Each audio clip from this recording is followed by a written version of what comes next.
Hey, good morning, everybody. We're doing something a little bit different this morning, Joe. We're doing a early morning interview because we're on the eve of football season, and all these coaches are very, very busy getting their teams prepared. But that doesn't stop the mission, Joe, of what we're trying to do here at National High School Football, and that is to get after the most prominent head coaches across the country. And guys, this week is no different. We've got Mark Freeman, meteoric coach. And I don't say that lightly, Joe. we just I don't took think you. I don't we think just you've talked ever. about his record off I the don't air, think and you've ever this used guy that is adjective. this guy is a rising star, not just in the state of Alabama, but across the country. And the guy that I'm talking about is head coach of Thompson High over in coach. Is it Alabaster, Alabama? Yes, sir. Alabaster. Well, fantastic. Coach, welcome to National High School Football. Listen, we're thrilled to have you on this morning, so we just want to welcome you to the show. Well, man, I'm humbled and I'm honored to be here, and I think the world of what you guys have done and the things Joe does, and just I appreciate this day and time people like you that are giving a lot of interest to our athletes and our programs around the country. Absolutely. Well, thank you so much, Coach. And Joe, why don't you go ahead and kick us off? Hey, Coach, you deserve being on here. I mean, we're going to review today what you've accomplished since you've been there at Thompson since 2015, and we're going to talk about where you started. So let's go over your biography a little bit. An alum of Bessemer Academy, you came back and started coaching them in 1998, as far as I read. Yes, sir. And you were there until 2007, I believe. Yes, sir. 4 championships in 02, 04, 06, 07. Then you go to Gulf Shores, where you had a one championship between 08 and 10. Then you went to Spanish Fort 2011 to 2014, a championship there too. And then present, 2015 to present, 4 championships, 24 years record. If this is correct and updated, 244 and 57 overall, 54 and 11 in the playoffs. So that's why you're on here, Coach. Larry, have we had anybody with these sort of numbers close to 300 victories? I don't know. I mean, Coach Rollinson at Mater Day, yes. But other than Coach Rollinson, I don't think we've had anybody else on here with so many all-time wins. Yeah, you'd have to go back and look at all the interviews, and which have been quite a number of them. There's probably maybe 2 or 3 coaches that maybe even are in that tier as far as records goes. But you're right, Coach Freeman. You have been a standout, that's for sure. Coach, let me ask you a question. And this question really comes from the Alabama historical website as far as high school football goes over there. I don't know who does that site, but they do a fantastic job. And so this is a quote that's directly from that site. It says, the most successful coach in 7A and one of the best coaches in any classification is Mark Freeman at Thompson. His teams have won 247 games under his direction, including 10 state championships at Bessemer Academy, Spanish Fort, and the last 4 at Thompson. So, Coach, if there ever was a formula for success, you've proven over your career that your process works. I'm going to ask you to reveal to our audience, what's the secret to your success? What's the secret sauce? That is an often asked question, and I appreciate the question, and I appreciate the success that we've had. I'm a person this is going to sound kind of probably strange to some people and very realistic to a lot of people, but I just think that we go in and we really invest in our kids, and I don't mean necessarily what I always say to them. I was raised, my dad died when I was last day of my 7th grade year, and you live angry for a little while, you don't understand things, and my high school coach was good to me, and I didn't realize it then, but we still talk. He comes to some of my practices, and we talk about once a week and during the season. And I think that background gave me some awareness that it's more important that what we teach them off the field and in life as football.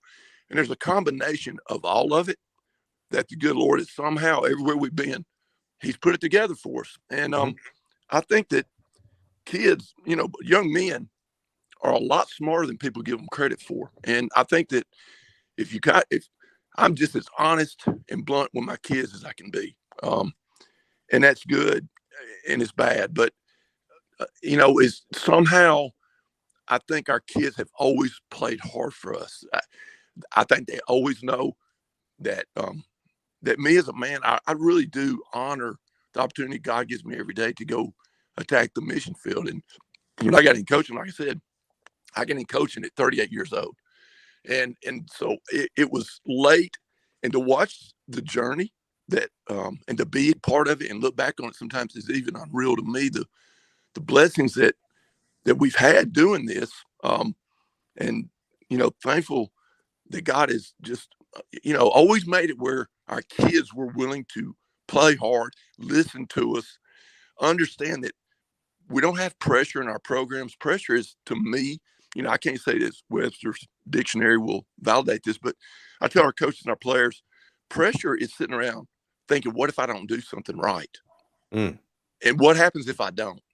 And I just don't, I don't allow that. And I tell our kids in our program, don't allow pressure. There's going to be anxiety. There's going to be nerves, that creep in. But the sun's coming up tomorrow. Unless the good Lord comes back overnight or something happens, the sun's coming up in the morning, and our job is to do the best we can do. Do the best we can do, and that's going to be okay. And I think our kids play relatively stress-free. They practice stress-free. Now, we push them. We practice hard. I've got tremendous coaches. But I hate to take this on to answer, but I really don't have one answer other than, man, I have been really blessed to be at places where our kids and our players and our coaches, we all bought into what the ultimate goal was. And there's a state championship played every year. Don't be afraid to admit we want to be involved in that. And if we don't get there some years, we might cry. We might be upset, but that's life. And I think it's part of teaching them, there's going to be things in their life a lot more important than a football game. And somehow the Lord's put that all together for me, and it's worked really good for me as a coach. That's Great fantastic answer. testimony, Coach. And Coach, when he asked that question, I thought you were going to use your famous hashtag. I think that's the real answer, Larry. If you follow Coach on Twitter, everything he posts ends with a hashtag, outwork them all. And that has something to do with it too. I'm sure he and his team work much at the minimum as hard as everybody out there, if not more. And that's why they've had so much success, basically. Let's go over your the state of the program, Coach, before you got there and when you got there. I'm looking at these numbers right now. You got there in 2015. The year before you got there, your team was 0-10. They were ranked number 177th in the state of Alabama and number 7,056 in all of America. And keep in mind, there's about 16,000 high school football teams in America. So you're like barely in the top 50 percentile.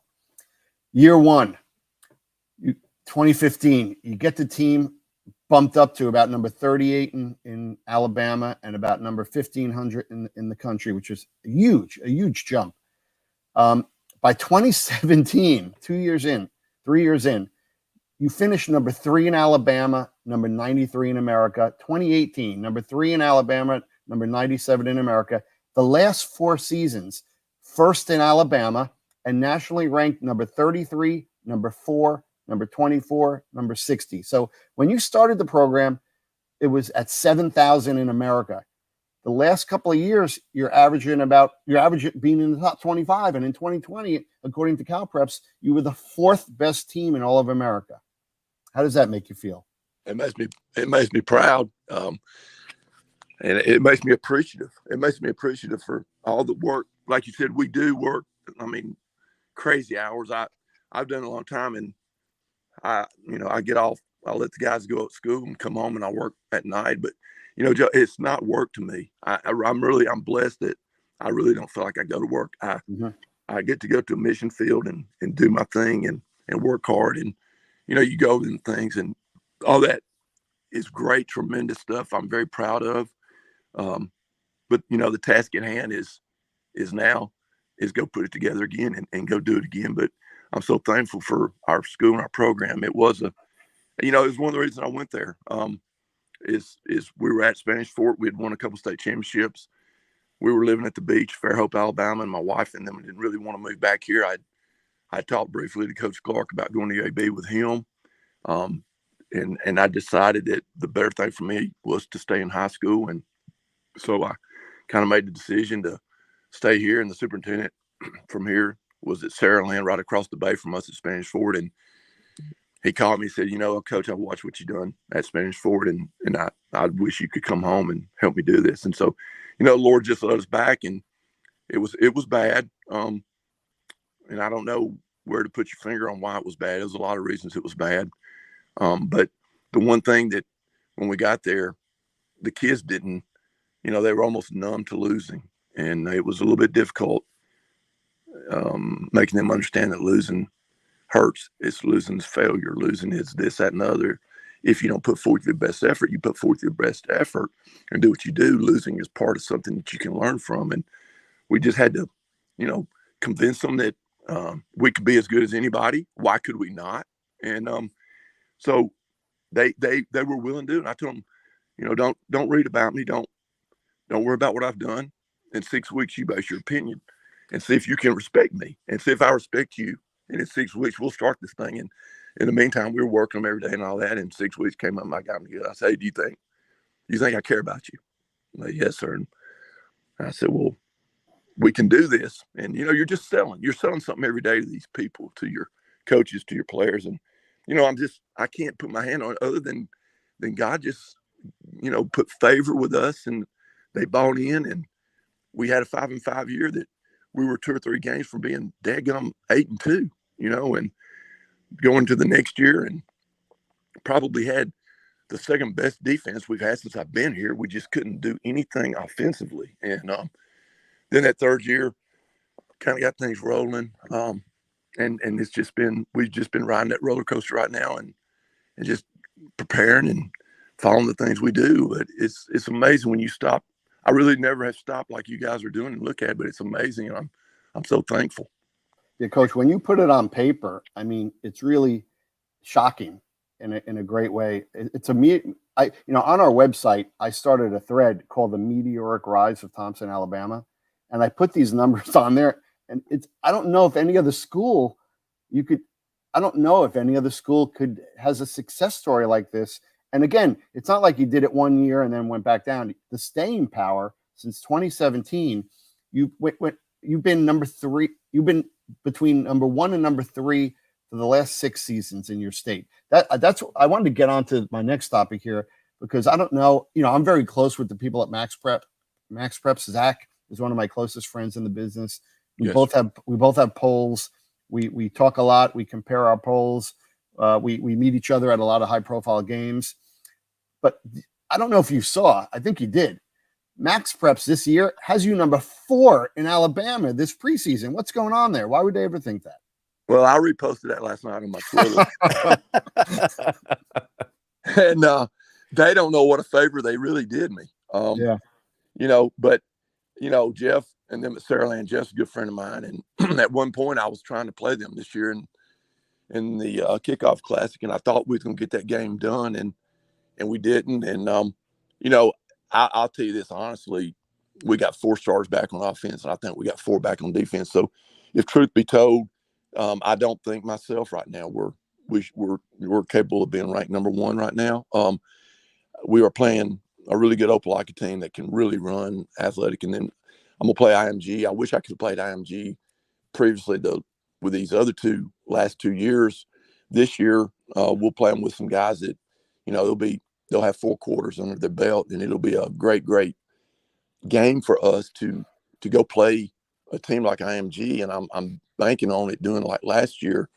Those first couple games we played last year, I think propelled us in October, November to being a better football team. And at the end of the day, you want to be great in November, but we're playing IMG, like I said, and that's going to be great and all that.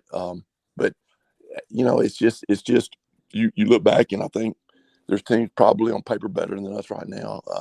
I wouldn't trade my guys for any of them, but it's sometimes it's good to have something to tell my kids. Hey, we're nowhere near the best even in max preps right now, so we got to work. Hey, Coach, you and I have a lot in common. You wouldn't think that a guy from Jersey and a guy from Bama have a lot in common, but we do. You mentioned Opelika. That's your first game a week from Friday, the 25th. Yes, I'm going to show you my shirt right now, and you can tell me, that'll tell you why I know a little bit about Opelika. Oh, my Lord, shirt right man. there. Yes, sir. Shirt. Yes, sir. So my son goes to the Harvard of Alabama, which is Auburn, as you know. Oh, well, I heard it. so I know Opelika. I was there last week shopping for him. So I know what a great team they are.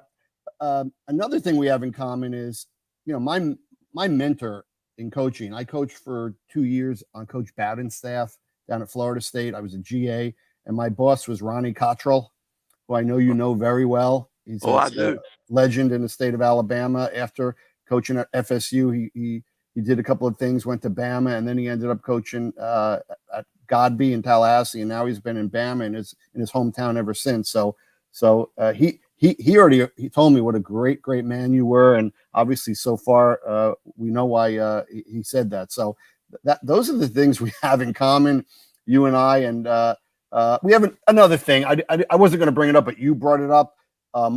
We both lost our fathers early in life. Mine passed when I was 11 years old. So I get what you said earlier, that mentality, and it's funny how two people could be so similar living so far apart. So I get it. I get everything that you're saying, and it's an outstanding perspective. So, Coach, it's funny that guys from two different areas, New Jersey and Alabama, are so similar. Somebody told me you had a real funny Coach Cottrell story. What is it? Well, as you know Coach Cottrell really well, and he's always been that guy. He can't come on me and tell me enough nice things about Mark Freeman. And when he does that, I know he's leading me into something.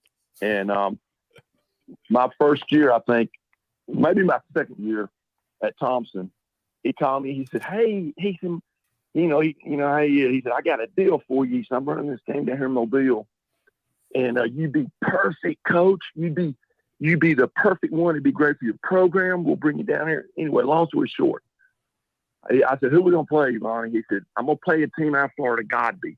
And so I, like coaches do, I searched Godby, and I found out he had a connection to Godby and all that stuff. I said, "Ronnie, we can't play Godby." He said, "Yeah, you can, Coach. Yeah, you can." And so anyway, we go to Mobile, and we go on the field, and it's probably 110 on the field, and it is honest to God, Coach, like looking across at the New York Giants or something. And so we go out there, and I told Ryan for the game, I said, I'm gonna whoop you after this game, Coach. And he said, "No, you're not. No, you're not." And so anyway, we beat it around, probably the ugliest game that you've ever seen. We beat it around, and somehow we beat them. And here he comes out the game. He said, "I told you, Coach. I told you."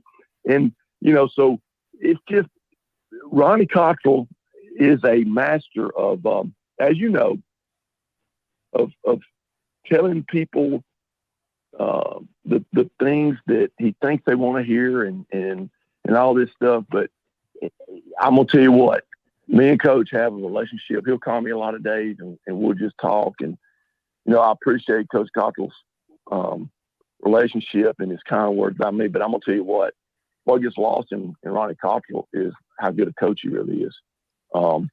Obviously, what they're doing at Mobile Christian right now, and we have a unique relationship, and I appreciate Coach Cottrell. And one other thing, my mom is from New Jersey, so maybe you and me, we might know a lot more people than we think. But she was born probably a mile from the boardwalk. Wow. See that? I knew there was a connection. I knew there had to be. That's what happens. I mean, that's fate. You can't fight fate. And Coach, just remember, I was in recruiting. I mean, Ronnie was the head recruiter for Florida State.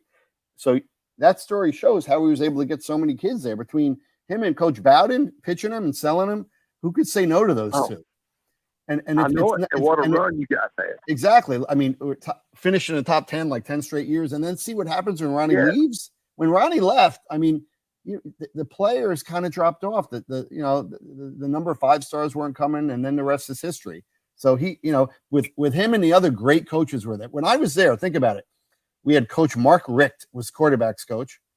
We had Dave Scott, who went on to play at coach at South Carolina, running the offense. We had Chuck Amato running the defense, who ended up going to NC State. We had like 5 head coaches on that staff that were working for Coach Bowden. And then Coach Cottrell, after he left us, went on to Bama, and the rest is history. So, FSU's on its rise again, which is great for my alma mater, but those were the glory days, and you could see why they were so successful with those type of coaches.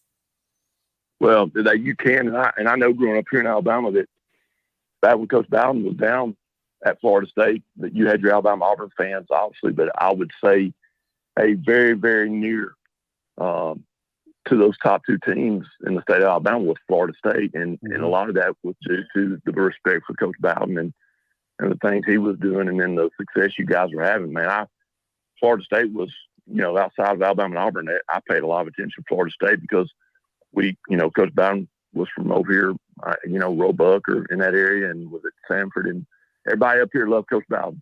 Yeah, and Coach, my 2 years there, we only lost 3 games. I lost twice to Miami, and then the third game was with 3 seconds left on the clock. Auburn beat us at Jordan-Hare 2017 on a last-second field goal. Yes, sir. I remember those games. I do. I was not between. That was 90 to 92. 3 losses. That's all I had. 2 to Miami and 1 to Auburn. So, that was a great run. I tell my son all these great Auburn stories, and I'm actually proud he's there right now. Coach Freeman, let me take you back to your earlier days at Thompson when you got there. Prior to your arrival in 2015, I think we can all agree Thompson was just not regarded as a good football program. But you had an immediate impact, but it also wasn't an overnight success. It took you by the 3rd year to get things really, really cranking. So, but my question is, in the first couple of years, it was obvious you were having more success, but sometimes people can, if you don't have an immediate impact, like you're 12-1 or 13-0, 14-0, winning state championships nowadays, people can get frustrated. How did you keep everyone bought in, whether it's your players, your fans, your administration? How did you get everyone bought in to continue to trust your process? Well, I think everybody could see success. I think the program was better. I think the culture of our program, we were reaching out we were going to band practice. We were supporting the cheerleaders. I think we just stretched our arms around people and loved them and gave them, I tell our people there's a trilogy on Friday night, Trinity, let's say, not trilogy, but Trinity. And that's the cheer, the band, and the football team. And people get to see us one time a year probably. And I just thought, my daughter was a college cheerleader. I was raised as a dad of a cheerleader, and I know the importance of that. And the band, early on, I didn't understand the importance of having the band parents support us and stuff. And, I got to there, and first time they tell me it's the band parents and football parents don't like each other. And so I said, you know what, we're going to fix that. And so we went during the summer, watched the band practice, and man, I'm just telling you, it's all just come together. And I've got a great superintendent, Dr. Vickers, Wayne Vickers, and he trusts us, and he really cares about our kids, and he wants to win as bad as I do. He hates losing. But at the end of the day, the losing is part of what me and him and you guys deal with, and there's a learning aspect when you do the best you can. But he really cares about our kids and the culture of our kids and our program. And so we were making a lot of success with a lot of areas in our school. And Dr. Vickers saw that. Dr. Hester, our principal, saw that. And they're really good friends of mine. Yeah, they're my bosses, but they're really good friends. And I don't think I've ever gone to Dr. Vickers and asked him, could we could do this, that he's really ever told me no. So I'm blessed in that situation. And, I think the band parents and the band and cheerleaders, I think they know we really support them and are thankful for them. And it's just, we just all kind of came together at the right time. And And it's just worked out really great. Hey, Coach, let's talk about my other company. As you know, we have two companies. We have this website for fans, nationalhighschoolfootball.com, and my other company is Prep Gridiron Logistics. We're the largest promoter of high school football events and games in America.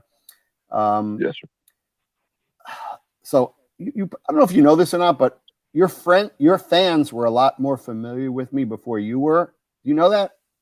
You know why? No, sir, I don't.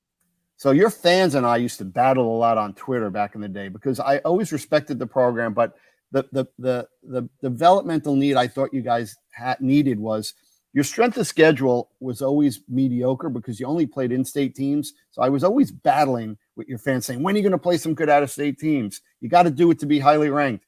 And you finally did it last year. You played Buford in the Freedom Bowl. That's one of our events. And then you hosted Lipscomb. And now this year, first thing I know, you're playing Lipscomb again in the second year of a home and home. And then you tell Lipscomb, sorry, I don't want to play you. I want to play IMG instead on ESPN at home. So tell me about the importance now that you're playing solid out-of-state competition, which is really what you need to do to be highly ranked nationally year in, year out. You're doing it now. And regardless if you win or lose, it helps your strength of schedule tremendously. And like you said before, it helps you in November. These games in August will help you in November. As the owner of Prep Gridiron Logistics, can I count on you once a year playing a really good out-of-state team, either home or away? Joe, I would love to tell you yes, sir. The deal happens. We have games in the state of Alabama, and like this year, Trent and myself became really good friends through that game last year. Coach Dilfer and I talked after that game several times, and now he's in Birmingham up here with us, and we talk back and forth. And the game with Lipscomb this year, our high school athletic association, our week got moved back. I assumed, and maybe what happens when you assume, but we started a week later this year, which put us in Lipscomb. We had games scheduled the week we were supposed to play. Right. So it messed that up. And so we grabbed Opelika. There was nothing out there that week. And so we grabbed Opelika. I wanted to try to play an in-state kickoff classic again, if we could, to help our state, get some recognition in our state, within our state. And I looked up and there was just not a whole lot of opportunity. And, you have to make it fit. We were going to Texas, I think. We were going to Texas 2 years ago. Yeah, we had a deal with COVID with Bishop Gorman that was almost done. And COVID, nobody could travel. We lost that. And we had a deal in Texas that ESPN came on that game, and me and the coach wanted to play on Thursday night because we both had a reaching game the next week. And me going to Texas or him coming here would put us back Sunday. And then, I think last year at some point, we were looking at playing a team in South Florida, and we couldn't get flown out of there till Sunday morning, and I had a reaching game. So the Buford game worked out great. I wish we had played better. We went over there and played over there, and it was great for our program. And like I told you, I think those games go a long way toward building our program. And Coach, I want to be a nationally recognized school. I don't run from that fact. Are we year in, year out with them guys? Probably not. But my God, if we don't sit here and have the ambition and the goals and the vision of, hey, let's be better than just our, looking within our state. Yeah, that's great. And there's going to be years maybe that we might not get where we want to get to. But man, I just don't believe in sitting on your hands and being a local, whatever you are. Let's go and let's play these guys.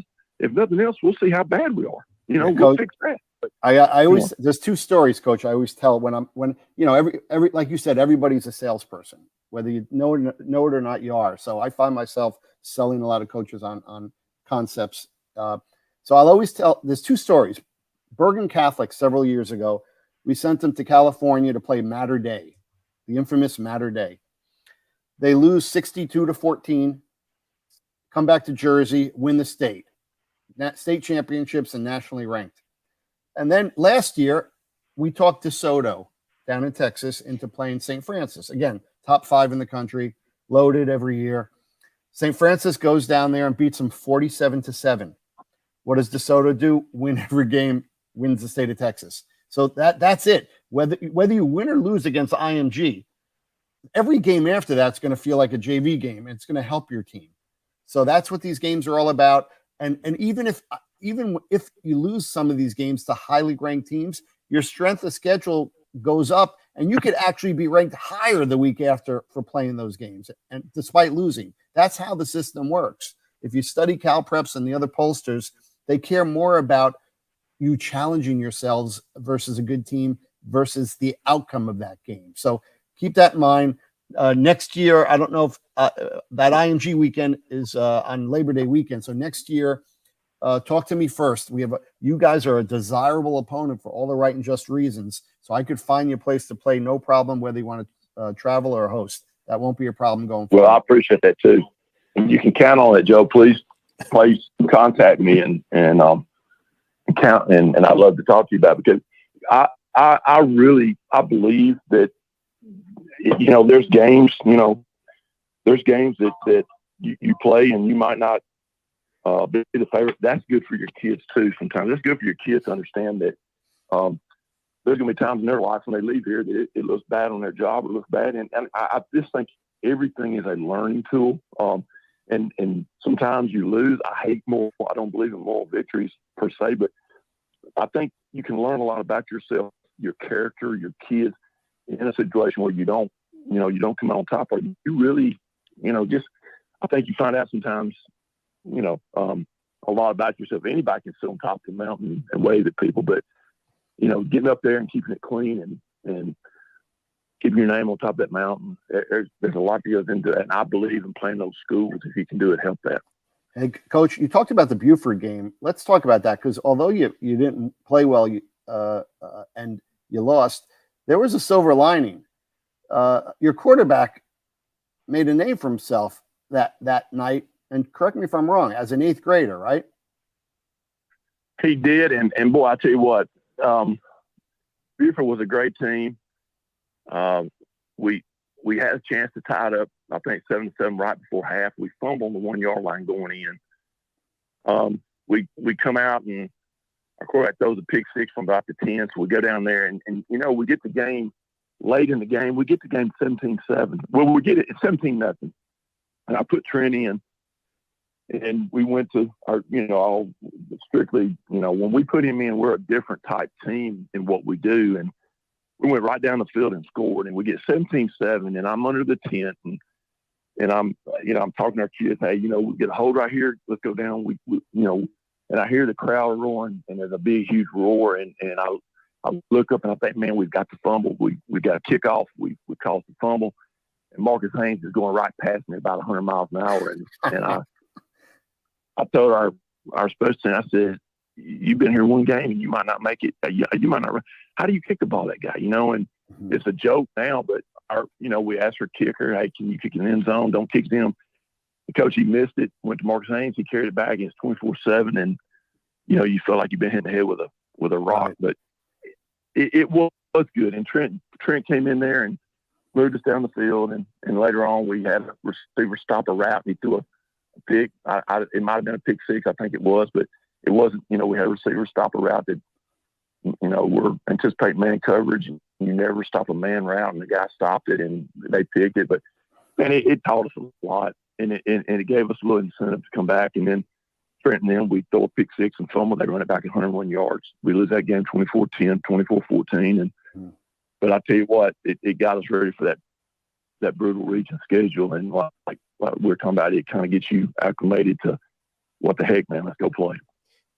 Coach, let's fast forward to this upcoming season. I'm going to set the premise of this schedule on last year's defense. Joe, you've heard me talk about this before. In modern day football, it just seems like having 52, 47 games is just the norm nowadays. So there's just offensive scoring all over the place.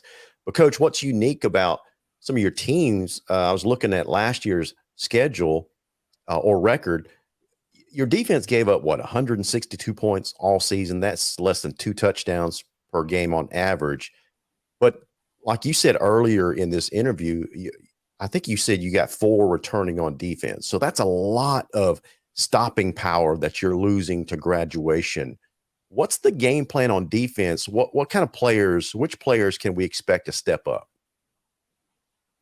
Well, the biggest factor is you once in a lifetime, you coach a kid like Peter Woods, and losing Peter is like losing 2 defensive linemen. I'm still missing Peter, and he was a tremendous player. We could do so much with Peter. And the year before him, we had Jeremiah Alexander, and we've had Tony. We've had some good players, but I think this year we're going to have to play a little bit different technique and ideas on the D line. I think that our linebackers are going to have to be a little bit more active, which they are. We got really good speed at linebacker this year, and they're 2 new starters, and But I think we're going to have to do a few more things pressure-wise and just make the game happen. Last year we were good enough to kind of sit back, play the game, do some stuff with Peter, do some games away from Peter.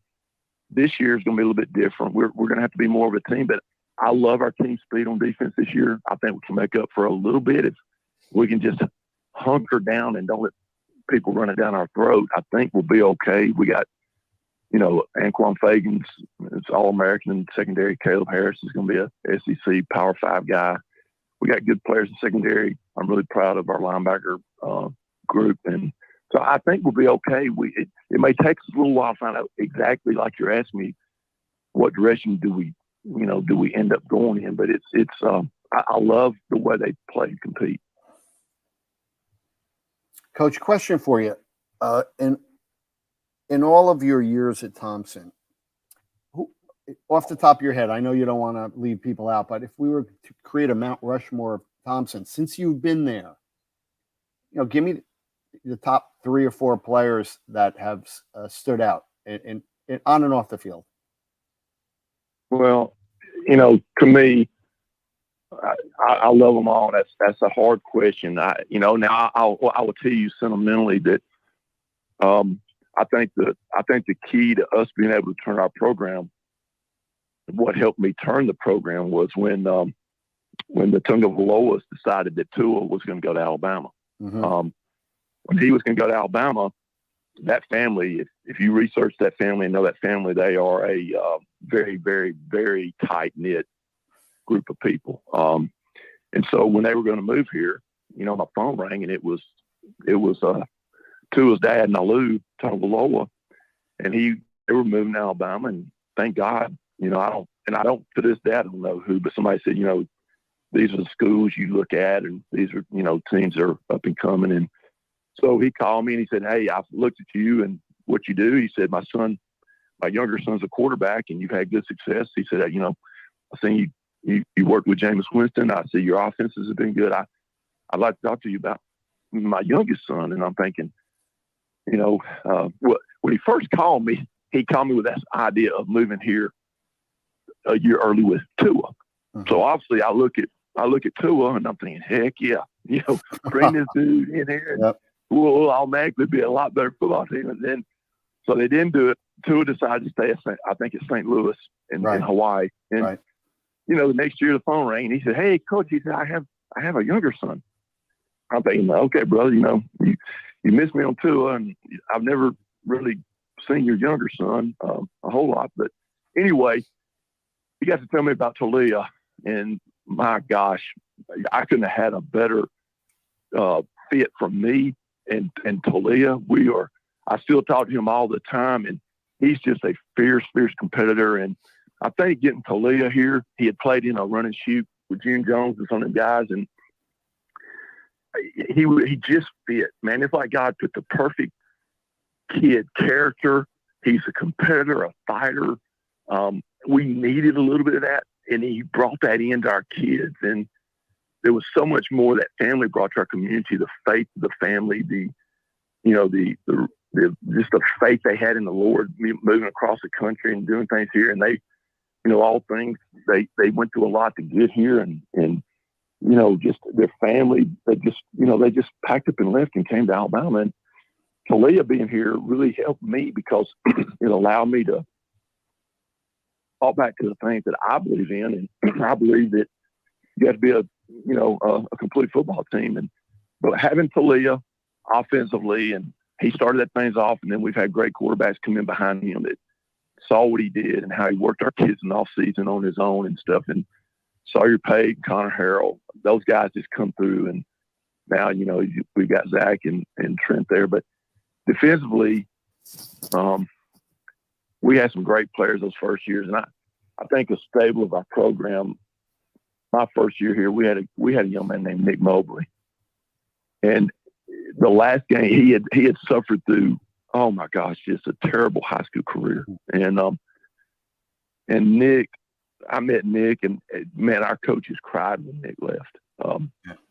He endured. He played. We had to get him out of the showers. The last game he played, he was sitting in the showers, but I had to. Coach Jones, Joey Jones is a good friend of mine, and Coach Jones is at South Alabama. And I said, Joey, give this guy a chance.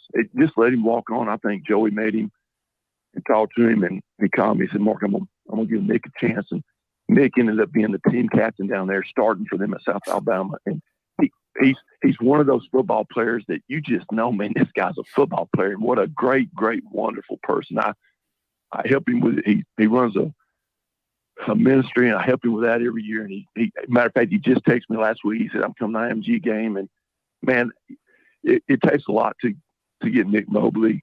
I just think he was a key in us being able to get this thing going, because he was there when it was bad, and he bought into what we did. And he helped us. But Nick Mobley, we had a running back come through, Shadrick Bird, who's at Charlotte right now. Honest to God, was not going to take the job at Thompson if Shad was not going to come. I called a friend of mine that played at Bama. I said, tell me about Thompson. And he said, Coach, it's a nightmare. And he lived here. And I said, well, what about Shadrick Bird? He said, I don't even think Shadrick's coming back, Coach. And so the night before I took the job, I went by Shadrick's house. And I knocked on the door, and I told his mom, I said, you'll know me, but I'm thinking about taking this job. If I take the job, will you let Shadrick stay here? And she said, Coach, if you take this job, yes. And so Shadrick Bird, probably if he told me he wasn't going, I probably would have gone back to Spanish Fort, truth be told. But so Nick Mobley, Shadrick Bird, and you start coming up into the years where we had Jeremiah Alexander, and what a stable family. Hey, Coach, let me interrupt you, Coach. Did you coach Brandon King, or was he before you? Brandon was before us. I had CJ, his little brother, my first year. Because I know Brandon made it to the league, right, with the Patriots? Yeah, he did. And Brandon comes by sometimes. But CJ, his younger brother, played for me my first year. And CJ endured the hellacious, times, and was a key for us that first year. CJ stayed and believed in us. And Nick and golly, those guys are special to me, Joe. They didn't have to buy in. They didn't have to do nothing, and they did. But I mean, I just, there's so many kids that, you talking about Jeremiah and the kids we've had come through there. Jeremiah Alexander, we pulled him up early. We pulled Peter up as an 8th grader early. You just see those kids every now and then, and you take a chance if they mature and can handle it. I want to put my hands on them rather than spend a lot of time with freshmen. Nothing against freshman football, but sometimes you see kids that this kid is going to be special. And I would rather them work with us every day and let us put our hands on them and teach them. And we did that with Jeremiah. Brought him up early. He started for us. Brought Peter Woods up early. He started for us. And, I got friends that question that, but you got to do what your own heart says do. And they were the best players we had. And we brought them up, and, but there's so many of them. And it's just so, I'm so blessed that I've had so many kids and young people, and obviously parents that support us. That's the key. That's awesome. Coach, last question that I've got for you is we've spent the last hour talking about your success, and you kind of alluded to this a little bit. So I wanted to explore this question with you. Oftentimes with success, there's a temptation of complacency. So you've had a lot of success there at Thompson. How do you keep kids focused so they're not complacent, so they don't take success for granted? I'm not sure. We work hard. We work hard to make sure we don't do that. And the kids know I can't stand complacency. We have to do so. I just told them this yesterday. You got to find something better tomorrow. You got to be better at something tomorrow than we were today. Not that what today was bad, but complacency means that you're satisfied where you're at, and you can never ever be satisfied because there's something you can do better. If it's smiling at somebody, I don't know, but there's something you can be better today than you was yesterday, and it's tough. And I by no means do I think that we had the answer to that, but we have sold the fact that the most important thing we do is getting reps today in practice. And I preach to our kids, practice with a plan to be productive. You have to practice, special teams yesterday. We end every day extra point field goal, and I'm in front of the offensive line telling them, hey, I just coaching my brains out, and our coach are coming, hey, this kick wins the game. This is the last kick. I call timeout. We kick a field goal, win the game. I just think you have to, practice with a plan to be productive. And I think we sell that to our kids and they buy it. And now every day's not perfect. We have days that they walk through practice some days, and they don't mean to, but you just got to overcome them and just keep emphasizing this game is what matters. And our coaches and players have done such a great job of, they asked for kids at 80 Day, what's the most important game? And every one of them said Opelika. And they said, well, Coach, you trained them good. I didn't train them. It's just our program. That's who we have to play. And that game holds the same value as the other 9 on the schedule. So I just think we've done a good job of be where your feet are, practice today with a plan to be productive. Hey, Coach, question for you. I'm going to be down in Auburn a lot. Obviously, I have football season tickets now that my kid is a student there. How far is Thompson from Auburn? If I come down, how far will it be to pay you a visit and check out your squad? No more than about an hour. I would say hour and a half, and that's going to be a little bit long, probably hour and 20 minutes. And I tell you what, Coach Freeze, I met Coach Freeze years ago, and I'm excited for Coach Freeze, and I'm really looking forward to seeing what he does down there, and what a beautiful, beautiful place Auburn is. And if you do, if you come through, I would love for you to come by our place and meet you face to face, and you see our facility, and I would love to do that, and look forward to it. If you'll do it, I'd love to have you. That's great. Yeah, and again, you're on our radar. So many great teams.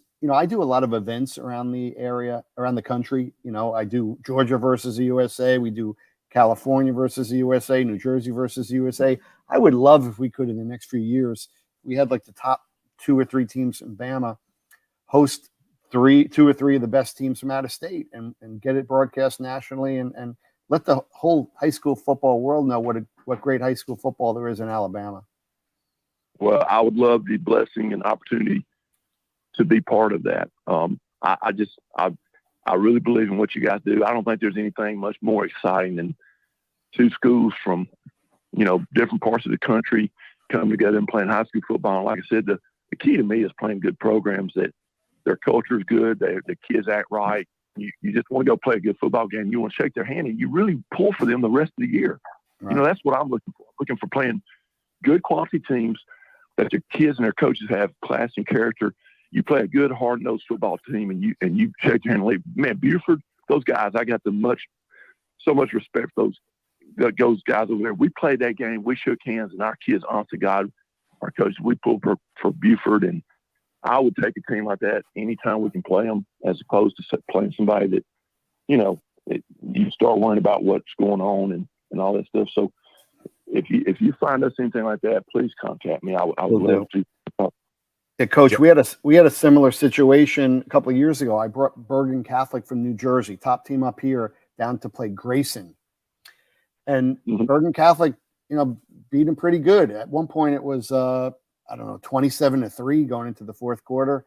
After the game, Grayson's best player, Owen Peppo, who went to Florida State, walked over to the whole Bergen team and congratulated them all and complimented them on what a great team they were. And that's what it's all about.